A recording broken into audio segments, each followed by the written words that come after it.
Ja, Boeta, bere daardie steelneigings en help eerder jou dierbare meisie om die wintervetjies kaf te draf. Hallo MK, ek Skalk van UJ. Ek sien vandag om julle 'n bietjie te vertel hoe om julle meisies te help daai ekstra paar kilos te verloor na die lang winter. Ons almal weet hoe erg dit is as jou meisie se skaduwee groter is as die huis in. Wel, ten minste die dan koelte, En die een is wat jy doen, wanneer jy al maande lank daai spesiale date beplan, 'n piknik in die park. Liefie, ek het iets spesiaal vir jou. 'n glasie water. Oh, die kyk. Nee, net nie die kyk nie. Nee.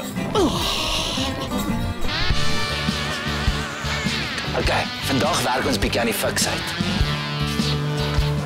Hallo my liefie. My liefie, ek het vir ons 'n spesiale date gereël. Dit gaan ongelooflik is en hulle sê die beste deel daarvan is ons kan stap. Waartoe gaan ons? Pretoria toe. Wow, dis ver. Alle meisies hou van pasiënte. Nou gaan ons hierdie bietjie as 'n onverwagte skimpie gooi. Hallo my liefie. Hallo. Hoe gaan dit met jou? Met jou. Ek het vir jou 'n pasiënt gekry. Rarig? Dis bietjie baie klein.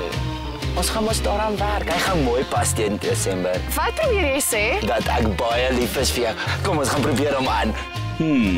Ek dink sy kry snif in die neus. En wat moet jy doen wanneer jy meisie 'n ongelooflike lekker sjokolade wil eet?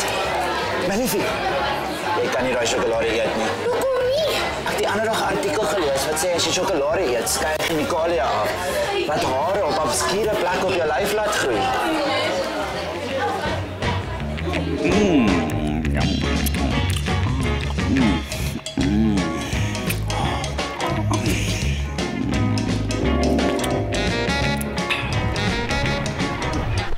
So as julle nie een van hierdie babies het om julle date rond te ry nie, volg my tips. Dit werk. Van UJ se kant af, geniet julle dag.